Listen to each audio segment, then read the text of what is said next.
Bom, estamos aqui na Sala de Justiça com a Mari. Mari, obrigado, viu? Pela disposição, pela agenda, pelo tempo. Que agradeço pelo convite. E por ter curtido a proposta. Amei, Valeu. achei o máximo. Que massa. Eu sou super animada. Legal. Vamos falar pra galera primeiro, antes de tudo, sobre você. A sua formação, como que você atua hoje, como você já atuou, principalmente em relação à pauta da galera LGBT+. Tá. Do povo divertido, do povo alegre. Pessoal que deixa tudo mais legal. Eu sou advogada, eu sou mestre em Direito pela PUC, onde eu fiz a graduação, eu dou aula lá. Eu sou LGBT, eu sou uma mulher bissexual. E eu trabalho há quase 15 anos com direito antidiscriminatório e direito das mulheres, então eu acabo tendo uma atuação muito voltada no meu trabalho também para as questões da população LGBT. E acho que isso vem um pouco de viver essas dinâmicas e essas coisas, né? E a gente acaba levando um pouco pro profissional, para ter uma sensibilidade, mas também fiz muita construção, assim, de coletivos, de atendimento a vítimas de violências, então isso foi fazendo parte da minha carreira aos poucos, assim. Hoje eu dou aula em muitas pós-graduações de direito para falar de direito antidiscriminatório, voltado para a questão da população LGBT. Eu dei aula nas primeiras pós-graduações desse tipo, e o meu livro que fala sobre as vidas LGBT, ele é base da matéria do mestrado acadêmico da PUC de São Paulo de Direito Antidiscriminatório também, então acaba sendo onde eu surfo aí a minha onda. Inclusive, falando do meu livro, olha ele aí. Trouxe aqui um para você. Obrigado, valeu. Olha aí, gente. Olha, fala um pouquinho sobre esse livro pra galera. Ele chama Vidas LGBTQIA+, Reflexões para não sermos idiotas. E o idiota aqui, ele vem da origem da palavra lá no grego, porque idiota era a pessoa que não participava do debate político. Na Grécia Antiga, eles faziam muito um debate nas ágoras, né? Que eram os lugares do espaço público de debate das coisas, né?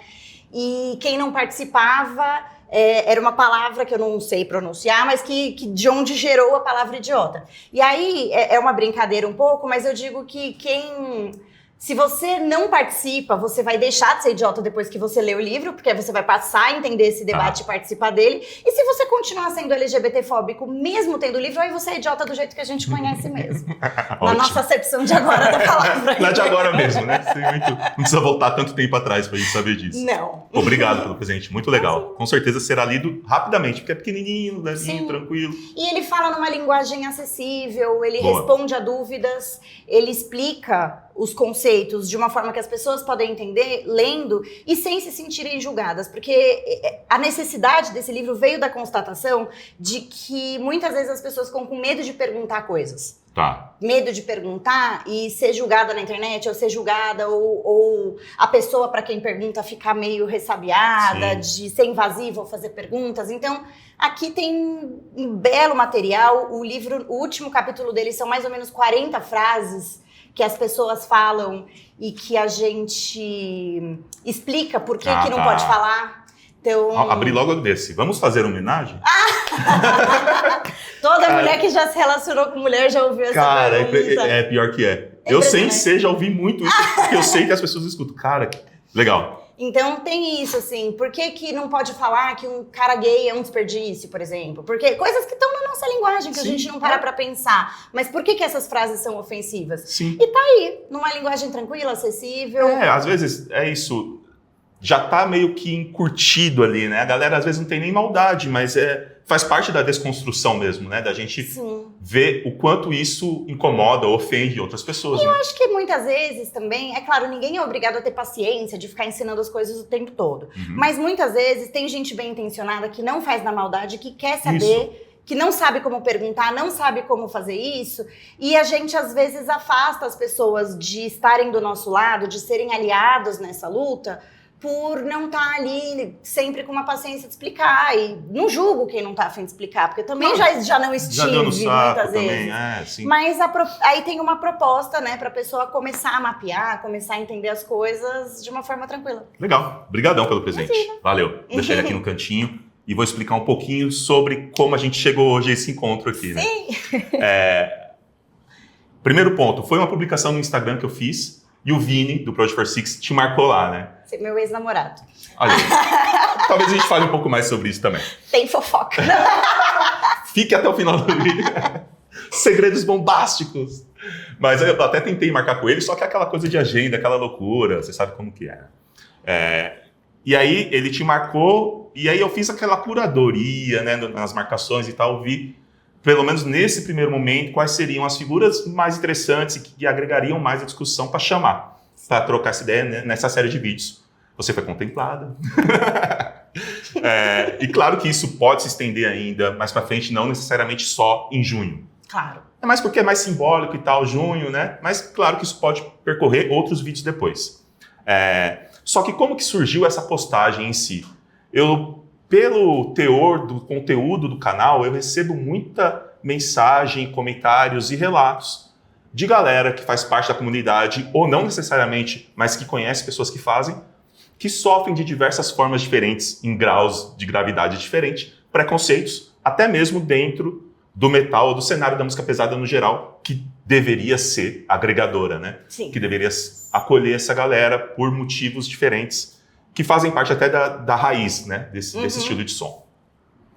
Beleza, tem esses relatos, tudo isso, e sempre ficava aquela coisa, cara, eu preciso fazer um conteúdo especial para isso, sabe? Apesar de ter um vídeo ou outro que eu fale um pouco, ou ter um conteúdo ali, um conteúdo aqui, mas eu preciso fazer algo dedicado a isso. Sim. Tanto por causa desses relatos e comentários e mensagens, quanto também pelo lado negativo disso que eu sempre vejo, que quando tem algum vídeo que tem uma banda, alguma coisa tipo, ou com mulher, ou que tem um teor mais sensível, é sempre usado de maneira pejorativa esse lance tipo assim, puta, que banda de viadinho, isso aqui é muito gay, eu não gosto, sabe? A gente entra nesse lance também da galera faltar a educação mesmo, faltar essa desconstrução de saber que essas coisas... Se fosse da vida real, você ia chegar no cara e falar, nossa, que viadinho. Também essa coisa da internet me irrita um pouco por causa disso. Mas todo mundo é super corajoso na internet, né? Eu recebo muito comentário na internet que eu vou em shows e festivais e ninguém vem falar comigo. Dificilmente alguém vem falar, pô, discordo daquilo lá. Cara... Estamos aí para trocar ideia sempre. E se a pessoa vier, vai ser respeitosa. Exato. Ninguém vai chegar e falar, se eu não sei o que, não sei o que lá, porque você... Petralha, cuzão, sabe? É isso. Mas enfim, aí tudo isso foi se juntando, só que a virada de chave mesmo foi frequentando um festival em específico. O Notfest, primeiro, eu já vi que ele era um pouco mais inclusivo, querendo aquelas pessoas ou não. Porque pelo discurso das bandas... Pelo posicionamento, você vê que a galera sentia mais a vontade de estar naquele lugar em específico. Só que eu senti isso muito mais no mini festival que rolou do Bring Me The Horizon, né? Que foram eles, o Spirit Box, o Motionless in White, enfim, no Allianz Parque aqui em São Paulo. Não sei se você foi nesse show ou não? Não fui chorando, assim. Queria ter ido, mas infelizmente não fui. Porque gosto muito do line-up que tava ali. Então, a gente estava conversando um pouco antes aqui e por gostar também do Bring Me The Horizon, você sabe que eles, junto a essas outras bandas que tocaram, tem esse posicionamento acolhedor, sim, né? O que é importante e também resultou nesse público desse show ser muito mais diverso. Se eu não me engano, a banda já tinha chamado o Pablo para participar de outros shows, não é? Numa outra tour que eles fizeram por aqui, a Pablo subiu, fez, né, o show ali, junto com eles, cantou uma música. Mas é isso. É simbólico, né, querendo ou não. Tipo assim, o cara faz isso, ele tá falando, gente, é nóis. Cola aí que é nóis, fica tranquilo, sacou? E também tá ali nas letras, tá tudo, né? Entremeado ali. Então, quando naquele show do Bring Me The Horizon, eu vi, cara, isso aqui tá muito legal. Eu fiz um vlogzinho e no final eu comento sobre isso. Que eu senti muito mais acolhedor, muito mais inclusivo aquele ambiente. Tipo, cara, tinha de tudo lá, sacou? Assim, e todo mundo à vontade, tipo, a galera se pegando à vontade. Não tinha... Tava muito gostoso, assim, sabe, o ambiente. Mais triste ainda que eu não fui agora. Podia ter pego vários. Droga! A galera toda se pegando e eu não fui. Né? Mas enfim, e aí, ali eu falei, cara, realmente eu preciso fazer algo. E aí eu fui me programando para fazer essa série de vídeos agora para junho e, se tudo der certo, se estende no conteúdo um pouco mais. Muito bom. Legal, né? E aí eu fiz algumas perguntas, né? Sim.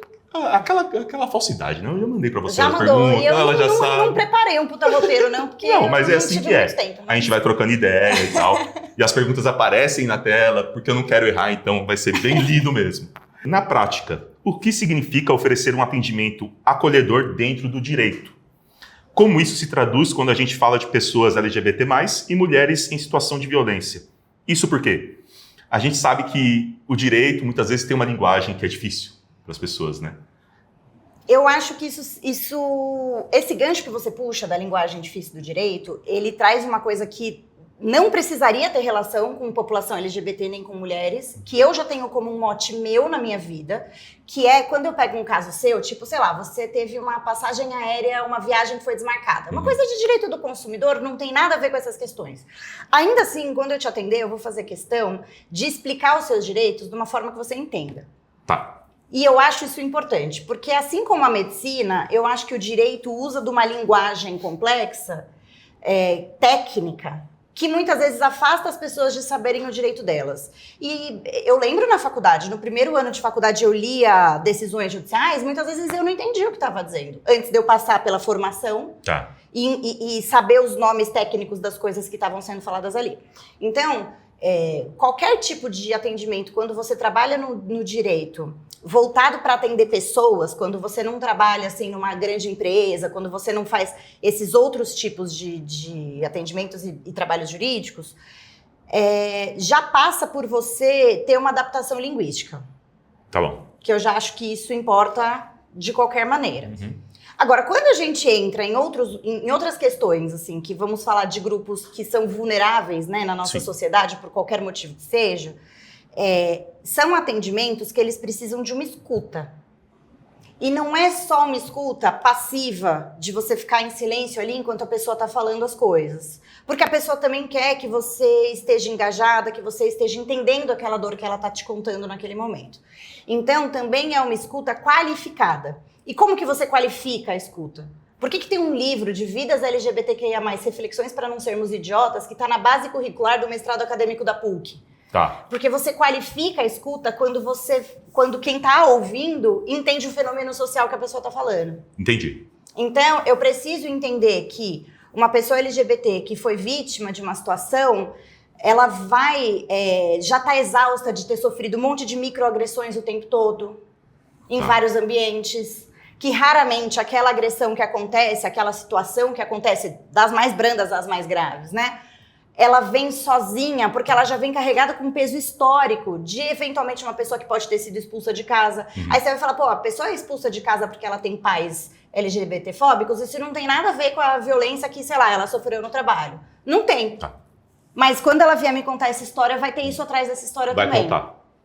Então, em termos do atendimento da pessoa, da escuta, do acolhimento, conhecer o fenômeno social é muito importante. E você não precisa ser LGBT para conhecer esse fenômeno. Ele está disponível para as pessoas estudarem, entendeu? Então, eu acho que está muito nesse lugar, assim, de conhecer os fenômenos, Também acho importante, aí uma coisa que eu escolho fazer, não os advogados e advogadas não precisam fazer isso, mas quando eu trato de um acolhimento de mulheres, por exemplo, se eu entendo que é pertinente, eu conto que eu já sofri violência doméstica, porque eu acho que aquela mulher se sente à vontade, sabendo que ela não vai ser julgada. Gera uma conexão, né? Que eu já sofri violência e eu já fiquei com o cara depois dele ter me cometido violência, porque o amor não apaga como um interruptor de luz. Depois que acontece um evento, você precisa ir, né? Então, muitas vezes a pessoa vem com vergonha, porque também tem um negócio quando a gente fala de discriminações no geral, de problemas desses grupos aí vulneráveis no geral, que é um silenciamento, uma vergonha de falar dessas coisas, como se ser vítima dessas coisas fosse um problema de quem é vítima, não de quem está causando. E aí, se trazer essa identificação é interessante porque a pessoa passa a não ter medo de te contar todos os detalhes daquilo, você valida a experiência, você não julga, isso é muito importante, uma escuta que não julgue. Uma escuta que não vai perguntar para uma mulher que acabou de sofrer uma violência o que ela fez para chegar no ponto da violência, por exemplo. Sim. Né? Então, são esses elementos aí. Entendi, legal. Ó, essa segunda aqui, eu tava pensando em uma coisa, eu vou incluir junto, tá? Aí eu vou falar para você. Quais são os principais desafios enfrentados hoje por mulheres e pessoas LGBT+, no acesso à justiça no Brasil? Junto com isso, porque a gente está falando muito desse lance do virtual e do real, né? Sim. No campo do virtual, as pessoas são hiper corajosas, destemidas. Então, eu queria saber até que ponto as pessoas que são agredidas virtualmente, ainda que só virtualmente, elas conseguem se defender ou até mesmo processar essa outra pessoa que agrediu ela naquele ambiente, né, da internet. Por quê? Porque eu quero que essas pessoas se sintam à vontade em saber que elas podem contar com isso, com esse tipo de instrumento, ao mesmo tempo que essas pessoas que gostam de agredir verbalmente, ainda só que seja, se sintam temerosas em fazer isso também. Eu movi uma ação quando a atual deputada federal, Erika Hilton, aquela travesti que está lá no nosso congresso, ainda bem, né? Quando ela foi eleita vereadora aqui de São Paulo, ela foi a mulher mais votada do Brasil para cargos de vereança. E aí, isso foi super comemorado, né? E ela sofreu 50 agressões de cunho LGBTfóbico e racista, às vezes um, às vezes outro, ou os dois. E essas agressões que ela sofreu foram nesse ambiente virtual. E na época eu entrei com uma ação contra as redes sociais ali onde foram feitas as agressões para identificar o IP dos comentários agressivos. E a partir dessa identificação, eu aciono a companhia que fornece a internet que fez aquele de onde saiu o IP ali do comentário. E eu consigo descobrir os dados de cadastro da pessoa. Que eles são obrigados a fornecer, exatamente. Né? Então, o que acontece? Em termos do anonimato, o Marco Civil da Internet, ele veio para dizer que as empresas que fazem aí a gestão de aplicações da internet, vamos dizer assim, que redes sociais estão inclusas nisso, elas têm a obrigação de guardar os IPs e as formas de identificação desses usuários por até 6 meses. Entendi. Então, se você está dentro do período de 6 meses de quando uma ofensa aconteceu, você tem direito de solicitar essas informações. Aí o juiz manda intimar a rede social que vai e te entrega esse dado. Como dado desse IP, você intima a telefonia que te entrega o dado CPF ali. Da conta de internet é responsável por onde saiu aquilo. E aí uma hora você chega na pessoa. Né? Se ficar no nome da mãe da pessoa, você vai descobrir, porque né, tem também foto ali e tudo mais, enfim. Você consegue ir atrás. Isso quando é especialmente importante quando a pessoa usa fake. Tá bom. Agora, às vezes, tem casos em que a pessoa já é identificável. Aí você não precisa passar por isso tudo. Você fala, essa pessoa fez isso, eu tenho aqui eu descobri quem é essa pessoa, porque achei, sei lá, o LinkedIn, enfim, né? Descobri quem é essa pessoa, quero processar, e você pode processar, dependendo do que acontece, dependendo do que foi falado, a pessoa pode ter sido racista, a pessoa pode ter sido LGBTfóbica, essas coisas são crime também. Então, você pode processar tanto na esfera criminal, quanto na esfera civil por uma indenização. Dependendo do estado e do município onde você está, você também pode pedir uma multa para essa pessoa, que nem multa de trânsito. São Paulo tem, no estado de São Paulo, uma lei de 2009 que para pessoas físicas ou jurídicas que cometem LGBTfobia, você pode cobrar uma multa. Então, se você foi num bar e você foi expulso porque você está de casal, por exemplo, você pode acionar esse bar para ter uma multa, além de indenização. Então, e é uma multa que nem multa de trânsito, é uma multa administrativa. Feita pelo governo mesmo, sabe? Então, são algumas alternativas, né? Mas o ponto sendo, né, nessa questão das violências cometidas online, que não existe, gente, não existe. Você tem que ser muito hacker, muito Mr. Robot, pra você poder fazer um bagulho que você é irrastreável. Desculpa, você não é, tá? 99% das pessoas que é corajosa online não é irrastreável, entendeu? Então, dá pra achar a pessoa, basta querer. Eu trabalho bastante com isso hoje em dia, eu tenho algumas pessoas com perfis, com muita gente, que recebe muita ofensa e tudo mais nas redes sociais, e a gente vai atrás. É uma coisa que existe também. Legal. Então, caso alguém que está assistindo queira, pode te procurar. Por favor, estamos aqui. No seu Instagram, né, os contatos estão aparecendo na tela, estão na descrição do vídeo também. Porque eu acho que, cara, é mega importante mesmo, assim, as pessoas se sentirem à vontade para estar naquele ambiente e sabendo que se em algum momento alguém as ofender, sabe, tipo... Claro que é direito, né? Só que isso, falta instrução também, né? Para essa galera saber que, porra, sim, dá para eu me defender. Isso aqui não é uma terra sem lei. Então vai já uma dica muito importante para você que sofreu uma ofensa. Quando você for tirar o print da ofensa, evita tirar do celular. Tenta tirar do computador, porque é importante constar a URL da ofensa. Aí o que você vai fazer? Você vai tirar o print, você vai colar esse print num Word ou num texto de e-mail, uma coisa assim, e você vai copiar a URL, o linkzinho ali, e você vai colar embaixo. Então é print URL, print URL. E no print tem que aparecer a URL. Ó, pronto. Fica aqui tá aí. uma dica Manual de jurídica. instruções para fuder homofóbicos. E qualquer tipo de coisa que você precise provar online, tá? Então você tem uma pensão que você quer pedir pra um cara que não tá pagando uma pensão. E só que o cara foi lá e comprou carrão, tá viajando, jantando fora. Se você quer usar isso como prova num processo, você precisa ter a URL. Por quê? Se a pessoa remove o conteúdo, com a URL você consegue intimar a rede social pra puxar de volta e dizer que aconteceu. Também entra no âmbito das montagens. Porque se a pessoa fala, isso é uma montagem, tá aqui, amigo. Exatamente. Tá, entendi. Tem um site também que chama Verifact, que ele faz... Porque para você provar isso sem ser por esse site, é muito caro o jeito correto, que seria por uma ata notarial. Cada página 600 conto, uma conversa de WhatsApp, você já tá ferrado. Existe esse site Verifact, que ele por 90 e poucos reais... puxa uma conversa inteira e dá a criptografia lá, dá os dados para dizer que aquilo, né? E certifica a validade da conversa. Isso legal. Já é aceito também no judiciário. Tá bom, ótimo. Então protejam-se, tira o print bonitinho, se puder passa no Verifact, que é a melhor forma de ir atrás dos direitos depois. Legal, manual de instruções completo aí. Agora, aproveitando essa deixa das pessoas que podem te procurar, né, ou o escritório em si, isso aqui vai mais para você e para o escritório, que eu acho que tem essa atuação, né? À frente, com você à frente. Existe uma percepção comum de que o direito é algo distante, frio e inacessível, como havíamos falado. Como vocês quebram essa barreira para tornar o acesso mais humano e compreensível? Eu acho que tem a coisa da linguagem e tem a coisa de saber que, por exemplo, esse escritório de que eu sou sócia, chama Crivelli Advogados, é um escritório que o foco é a pessoa física. Tá bom.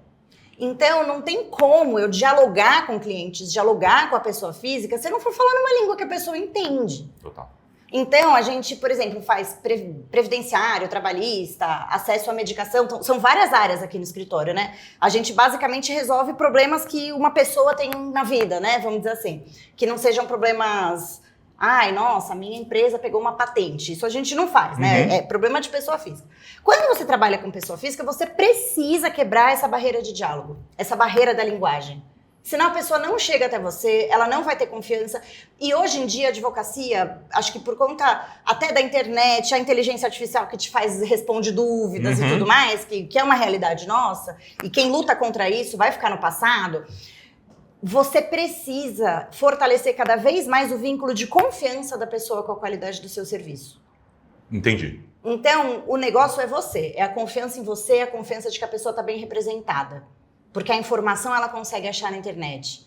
Ela pode se confundir com uma interpretação, pode não saber e tal, mas um básico hoje você consegue achar.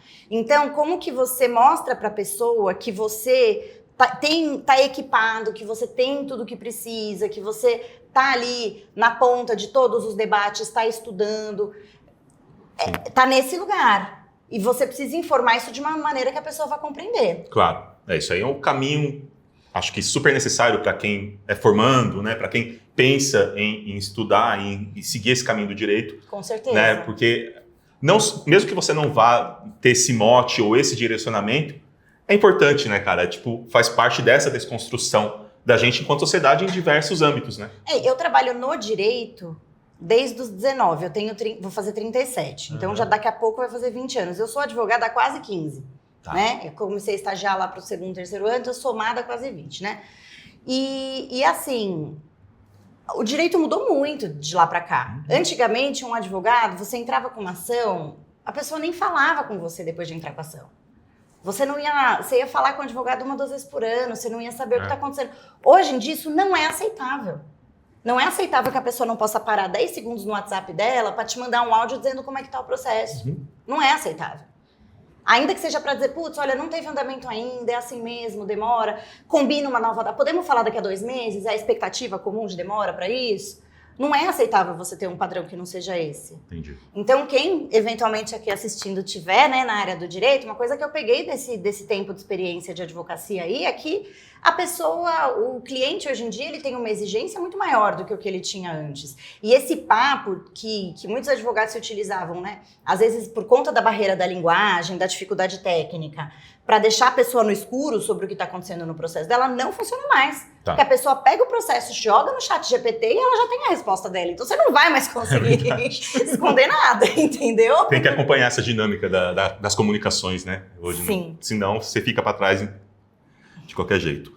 Na sua experiência, quais são as violências mais invisibilizadas quando a gente fala de pessoas LGBT? Especialmente em contextos familiares, educacionais ou de trabalho. Esse eu fiz até anotações. Oh. É pra não esquecer, porque Tá. aqui eu também tenho TDAH, além disso tudo, né? Então é complexo. Uhum.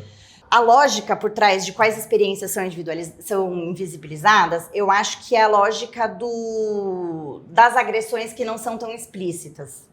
Porque se você apanha com alguém falando, ai, travesti, filha da puta, não sei o quê, é óbvio que isso está acontecendo por causa da identidade de gênero da pessoa, por exemplo. Entendi. Agora, existe uma... E a gente está longe de resolver esse problema. O Brasil, hoje, é o país que mais mata pessoas trans do mundo, tá? E o país mais violento para pessoas LGBT do mundo. Você vai falar, nossa, a Rússia não é mais violenta? Não, a gente mata mais. Num país onde aqui pode, lá não, aqui a gente mata mais, a gente violenta mais, tá? Mas, independentemente disso, a questão é, existe, além dessas violências que são óbvias, porque elas são corporificadas, elas são visuais e perceptíveis, existe uma série de outras violências que a gente chama de microviolências, porque elas fazem muito mal, né? O nome é microviolência no sentido de dizer assim, elas vão acontecendo muitas vezes ao longo de um dia, ao longo da vida da pessoa. Então, elas vão gerando uma questão de saúde mental. Então, elas estão num lugar não explícito, num lugar velado. Sim. E aí, por que eu anotei? Porque, é claro, tudo que você pegar num código penal que seja um crime, que aconteça porque a pessoa é mulher ou porque a pessoa é LGBT, você já tem essa motivação ali. É óbvio que isso é uma violência. Mas e as questões, né? A gente está aqui falando do que é mais difícil de perceber. Sim. Então, tipo, vem uma pessoa, coloca uma pedrinha. Tem outra que coloca... Ou então a mesma pessoa vem e coloca várias pedras. Uma hora, aquele peso já a pessoa não suporta. Né? Exatamente. Então, é pensando nessas questões que eu fiz umas anotações. Por exemplo, num contexto familiar, existe muita violência simbólica de correção de orientação sexual ou identidade de gênero. Então, uma criança... O fato, por exemplo, de um menininho querer usar o salto da mãe, só quer dizer que ele tá brincando. Não quer dizer nada, você nem sabe o que essa pessoa é, o que ela vai se tornar, como que essa pessoa vai se desenvolver, né? Mas você já vê pais, por exemplo, isso não pode, isso é coisa de viado, isso não sei o quê. Sim. Então você já tem ali violências simbólicas, né? E que vão no psicológico, na formação da pessoa. Sim, porque total. se de fato essa criança for uma pessoa trans, e se de fato essa criança for LGBT, for gay, for bi, como é que funciona? Como é que isso vai formar a cabeça desse ser humano ali, né? Fora que é um espelhinho, né? Tipo, a pessoa vai replicar esse comportamento na escola, com os amigos. Exatamente. Assim, Então tem essa coisa assim, ou quando a pessoa vai e sai do armário, coisas do tipo, isso é uma fase, pensa com calma, ou você não achou Deus, ou... Tem muitas questões assim do ambiente familiar que são formas de tentar, como se fosse possível desestimular a pessoa de ser LGBT. Entende? E não é possível, gente, sinto muito. Assim, não é, né? Existe também a coisa da expulsão de casa, que é muito comum com população LGBT quando são criados em lares mais conservadores. E existe uma coisa de uma expulsão que é declarada, tipo, saia da minha casa, não vou ficar com viado aqui dentro do meu teto, ou uma coisa assim. Mas existe também, muitas vezes, uma coisa não declarada, que é um afastamento financeiro, um afastamento emocional. Entendi. Que você faz a pessoa sair de casa quase. Por exemplo, né? Isso é menos visível do que a própria expulsão, né? E tem também uma coisa de apagamento identitário que é foda, assim. Por exemplo... Você vai chegar no com quem será daquele menino que é gay, que todo mundo sabe que é gay, que já saiu do armário pra família, e vai falar com quem será com uma amiguinha. né, com uma mulher dali. Ou você vai não insistir em falar com aquela mulher trans, chamando no masculino ou chamando no nome antigo. São formas, às vezes muito sutis, porque eu tô dando esse exemplo, mas parece que ele é gritante, mas muitas vezes ele é ô fulano, não sei o quê. Então você chamou no masculino, mas no meio de uma frase, entendeu? Sim. Geralmente quem tá em volta nem percebe, quem percebe é só a própria pessoa, verdade. Sabe? Então, essas coisas vão minando o campo da autoestima da pessoa, vão trazendo violências psicológicas mesmo, emocionais, trazendo um distanciamento familiar, e tudo por uma coisa de aceitação, né? É muito diferente você falar, por exemplo, uma avó senhora que está se adaptando, porque chamou sempre de Rodrigo, vai ter que chamar de Rafaela, nos primeiros momentos da confusão mental. Okay. Não, aqui a gente está falando de uma coisa sistemática, reiterada. Faz 10 anos que estou casada aqui com uma mulher e continua perguntando quando que eu vou trazer um namorado para casa. Sabe? Coisas assim, né? Então, nesse contexto familiar, é onde essas dores elas vêm de uma forma muito velada, quando não estão explícitas, né? Quando não é violência física mesmo, quando não tem essas questões. No contexto educacional, existe também um silenciamento assim, sobre as questões de diversidade. Então, por exemplo, é muito comum quando a gente fala de educação em nível superior, que as pessoas que são LGBTs identifiquem essa vivência a partir disso e queiram levar isso, de certa forma, para os seus estudos ou para a sua vida profissional. A pessoa aqui com um livro, né, sobre isso. Mas é porque a gente se percebe vivendo contextos tão diferentes e a gente muitas vezes leva isso pro que a gente está estudando. Né? Você fala, pô, isso funciona. Eu tô aprendendo aqui direito civil na faculdade sobre casamento, mas por que esse cara não tá falando da possibilidade de 2 mulheres estarem casadas, por exemplo? Entendi. Sabe, essas coisas incômodo, vão vindo. Né? E pelo apagamento. Porque as histórias que são contadas e vivenciadas, por exemplo, direito civil, ele começa com a pessoa nascendo e termina com ela morrendo, né? Vai falar dos direitos, de personalidade, nome, um monte de coisa assim, e vai acabar com o direito sucessório, que é inventário, partilha de bens depois que uma pessoa morreu. Então você fala, tá bom, mas e todas as características? Esse ser humano que o direito civil conta, ele é um homem hétero. Quando você vai vendo as coisas que a pessoa tem direito que ela não tem, aí vem Constituição de 88, vem tratados internacionais para dizer, isso que está escrito aqui tem que se aplicar também para a relação de mulher com mulher, de homem com homem. Esse direito aqui também é da mulher, não é só do homem, né? Mas você vai fazendo uma emenda. Entendi. Um puxadinho, né? Sim. Vai sublinhando. Puxa. Que nem uma casa que vai morando gente da família, você vai fazer um puxadinho. Como se o nosso direito fosse essa primeira casa, construída para uma unidade familiar muito específica, que é branca, que é hétero, que é cisgênera, que é de homem dominando a casa. E aí você vai fazendo um puxadinho legislativo, um puxadinho com a STF julgando aqui, falando que é crime, um puxadinho com permitir nome social no registro, permitir registro conforme a identidade de gênero da pessoa. Pô, o STF está debatendo o uso de banheiro. O que você está interessado em saber o que a pessoa vai fazer no banheiro, cara? Sim. Ao mesmo tempo que a gente tem avanços, a gente tem problemas muito sérios e muito fundacionais ali, né, das nossas coisas. E o maior problema que eu vejo na parte da educação e na parte da consciência sobre si, e isso perpassa pela consciência sobre direitos, por isso que vem junto, é o não se ver nas coisas. Você não se identifica nas coisas. No ramo do metal, é não se ver nas bandas, é não se ver ali. É você ter ficado positivamente surpreso porque você viu um monte de gente LGBT num rolê. Você fala, caralho, que legal, porque eu tenho, sei lá, 30 e poucos anos, 37, sei lá, e isso na minha época não era tão comum. E o incômodo vem de querer que isso seja o cenário normal. Exato. Normal, né, no caso. Sim, que a gente esteja no padrão. Né? Legal. Eu tinha até falado no primeiro vídeo com a Ariane que a gente passa muito pelo lance da educação sexual, que até mesmo a educação sexual básica, ela é negligenciada, mais do que isso, de maneira ostensiva jogada para o lado. Sim. Como se eles veem como, tipo assim, a criança vai aprender sobre aquilo, ela vai se tornar aquilo, e não é. Exatamente para ela saber se defender de várias coisas, inclusive dessas agressões que não são só físicas e também verbais e sexuais também. Institucionalizadas no dia a dia das pessoas, né? É tipo uma parada que é isso. Falta essa reverberação, essa representatividade. A galera se vê nos lugares, se vê nas histórias, se vê nas leis. né? É porque as coisas são construídas a partir de um ser humano ideal. Tudo, né? O banheiro é construído para um ser humano ideal que é cisgênero. Porque a gente só tem um banheiro com um monte de cabine que permite as pessoas mijarem coletivamente quando tem pênis, por exemplo. Porque elas pensam que todo mundo que tem pênis vai ser homem. Porque se a sociedade, quando faz um banheiro público, pensasse que você pode ter uma mulher de pênis ali, talvez os banheiros fossem arquitetados em termos de arquitetura mesmo, para serem paredes isoladas. Verdade. Como é num avião, como é na casa das pessoas, em que você não tem um banheiro para as mulheres da casa e um banheiro para os homens da casa. Total. Em que cada cabine tenha tudo que uma pessoa precisa para usar o banheiro, independentemente do gênero dela. Né? Então, assim, isso coloca que toda a sociedade é construída não levando em conta essa existência.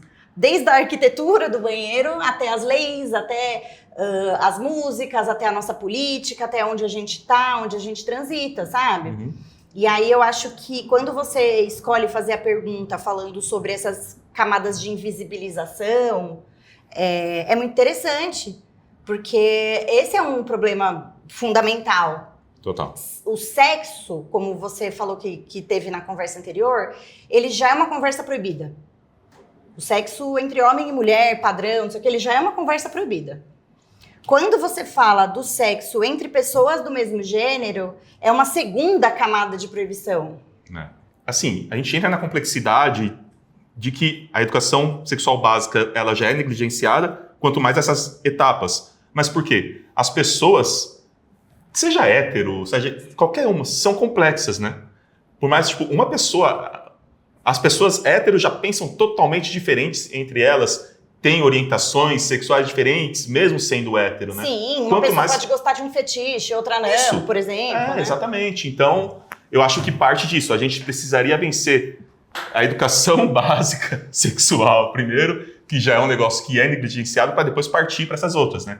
Agora, com isso em mente, a gente já falou um pouco, mas se você quiser complementar, tá? Quais conquistas recentes você destacaria como marcos importantes para os direitos das mulheres e da população LGBT no Brasil?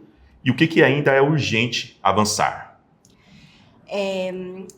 Vou falar disso pegando um gancho com a outra pergunta que você fez sobre a questão do atendimento das pessoas e do acolhimento. Até se você quiser citar exemplo também, fica à vontade. O que acontece? Nos meus estudos, eu estudo muito filosofia do direito, eu entrei num doutorado na PUC para estudar isso e tal. O direito, todo mundo sabe, ele é dividido em áreas, né? Então você vai ter o direito civil, o direito criminal, o direito eleitoral, o direito trabalhista e tal. Quando a gente fala de mulheres, de população LGBTQIA+, eu, de certa forma, coloco a pessoa antes da divisão tradicional do direito. Tá. Porque os problemas que você vai ter decorrentes disso, eles vão pegar muitas áreas. E colocar uma pessoa por ter que contar uma mesma situação de violência várias vezes é reproduzir e repetir essa violência. Então, por exemplo, como é que eu vou chegar numa pessoa que sofreu uma violência doméstica, e aí a pessoa pode ser LGBT mesmo e tá nesse contexto, e vou pedir para ela contar a história para o advogado criminal, para o advogado de família, para o advogado eventualmente imobiliário, se precisar ver alguma coisa de patrimônio ali do imóvel, É muita gente que a pessoa tem que ficar repetindo a mesma história. E eu fui identificando com o tempo que tem algum núcleo de áreas do direito e de trabalhos que eu consigo fazer junto, colocando o sujeito de direitos no centro. Tá. Esse sujeito de direitos, que quando a lei foi escrita, ela foi pensada para um sujeito branco, para um sujeito hétero, para um sujeito homem, cisgênero, uma pessoa sem deficiências, né? A lei foi pensada para isso e aí, conforme as lutas sociais acontecem, você identifica que existem outros sujeitos de direitos, essas pessoas vão brigando para ter o reconhecimento como sujeito de direitos e ter algo que fale, né, sobre elas. Então, por exemplo, saiu semana passada, retrasada, do dia da gravação, o reconhecimento da identidade não binária em documentos pela STF. Então, pessoas não binárias foram entendidas como sujeitos de direito que têm acesso até a sua identidade reconhecida. Duas mães que têm filho têm que ter direito à licença maternidade. Entende? Então, assim, são avanços que a gente vai tendo. A própria criminalização da LGBTfobia. Entender que é um ato de preconceito criminoso você desqualificar uma pessoa a partir do fato dela ser LGBT, então da orientação sexual ou da identidade de gênero dela, né? São avanços importantes. A gente teve também recentemente, coisa de 2 anos atrás, o protocolo de julgamento com perspectiva de gênero, que é um protocolo criado pelo CNJ que passou a ter força de lei, que ele obriga, de certa forma, os magistrados, né, todos os juízes de todas as áreas do direito, a olharem questões que envolvam o gênero com uma perspectiva de que existe uma desigualdade. Tá. Então, por exemplo, num divórcio de um homem e mulher, não estamos aqui nem falando de 2 mulheres ou de 2 homens casados, por exemplo. Num divórcio de um homem e de uma mulher. Se o cara ficar alegando que ela só tá querendo entrar com a ação porque ela é uma interesseira que quer metade das coisas dele, sendo que os 2 foram casados, e falando, mas ela não fez nada, ela só ficou em casa, e eu que trabalhei, e eu que construí tudo, isso é um argumento sexista, porque a mulher cuidou da casa, nessa situação hipotética, para o cara poder se desenvolver profissionalmente. E a lei confere metade do patrimônio para cada um, justamente porque a própria lei reconhece esse trabalho. Aí, se ele ficar falando no processo que ela é interesseira, ele pode até sofrer uma advertência no processo. Entendi. Porque o argumento sexista não pode mais acontecer. Se o cara falar que a mulher sofreu uma violência sexual porque ela estava de roupa curta, ele vai sofrer uma advertência, e se insistir nisso pode sofrer multa, pode ter várias penalidades ali decorrentes de utilizar esse tipo de argumento. Entendi. Entende? Então, esse protocolo é muito importante, porque ele tenta criar instrumentos para fazer com que a pessoa que procure as instituições que tem que proteger a pessoa não seja uma nova violência. É o que a gente chama de revitimização. A pessoa LGBT, a mulher, a pessoa negra, a pessoa com deficiência que vai procurar a justiça, ela é muitas vezes revitimizada ao tentar acessar a justiça. Então, protocolos como esse têm o objetivo de falar, escuta, judiciário, você não pode julgar. Pode ser que um juiz seja LGBTfóbico e na convicção pessoal dele ele seja, e a gente não tem o que fazer sobre isso. Mas no julgamento do caso, você não pode ser. Calcado no protocolo ali? Entendi. Então, isso é um avanço importante. Aí, problemas. Os juízes não sabem aplicar. Ai, que difícil. Difícil, a gente sofre, é muito frustrante, cara. Problemas de direito LGBT. Tudo conquistado no judiciário, ou seja, você tem que esperar 4 anos do seu processo para ver o seu direito. Entendi. Frustrante também, né? Então, essas coisas dão uma desanimada. O mais desanimado é eles não saberem aplicar essas coisas. Nossa Senhora. Demais. Bom, é uma luta que não é só uma luta, é uma briga diária, e espero que esse bate-papo seja mais uma pedrinha positiva para isso, né? Para desmistificar muita coisa e curtir que foi uma linguagem super natural, tranquila, sem muito... Como que eles falam? Juridiquês? Juridiquês. Sim. Isso. Até a própria palavra juridiquês, dá pra você ver. Pra você ver, né? Então, muito obrigado. Eu que agradeço, Obrigadão mesmo por ter aceitado o convite. A gente ficou aqui, se for totalizar, acho que umas 2 horas da agenda dessa mulher hiper importante.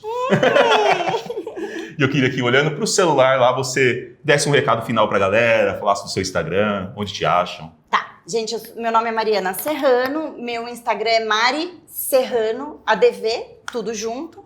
As pessoas leem meu Instagram e chamam de Marise. Eu fico tão triste, porque é Mari Serrano. Entendi. Fico chateada, mas enfim, não me chame de Marise, por favor, é Mariana. Pode chamar de Mari, mas Marise não.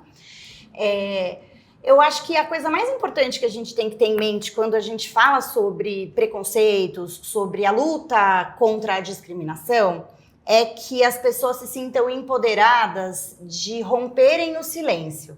Porque em todas as instâncias da nossa vida, com amigos, com familiares, nas escolas, nas faculdades, nos locais que a gente frequenta, no trabalho, no casamento, quando a gente sofre alguma coisa desse tipo, é muito comum que as pessoas em volta não estejam preparadas para lidar com isso e incentivem a gente a resolver internamente, a lidar ou a não fazer nada. E o que eu faço aqui é o oposto. é, primeiro, trazer um instrumental para que você que é amigo de alguém que sofreu alguma coisa, não cometa o erro de falar para a pessoa não fazer nada, né? Porque eu acho que a gente sofre alguma coisa, muitas vezes vai procurar um amigo antes de procurar a justiça. E se você for esse amigo, você tem que acolher a pessoa, tá? E se você não souber como fazer isso, você tem que procurar quem saiba. Então, se vocês precisarem de qualquer coisa, o meu Instagram tá aí. Lá tem botão de WhatsApp, então vocês podem me mandar mensagem diretamente. Mas para romper esse silêncio, para procurar a justiça, para não deixar a agressão sair impune, porque eu acho que é assim que a gente vai ocupando nosso espaço mesmo e parando de se curvar ali a esse sistema que faz com que a gente seja considerado menos por ser mulher, por ser LGBT. Isso não é admissível mais, né? Então, vamos atrás, vamos romper o silêncio, vamos atrás dos nossos direitos. Pô, legal demais. É isso aí, galera. Seguimos juntos. Deixa aí seu like, seu comentário, toda aquela novela que vocês já sabem. Mari, obrigado. É nóis. Eu agradeço. Valeu. Querido.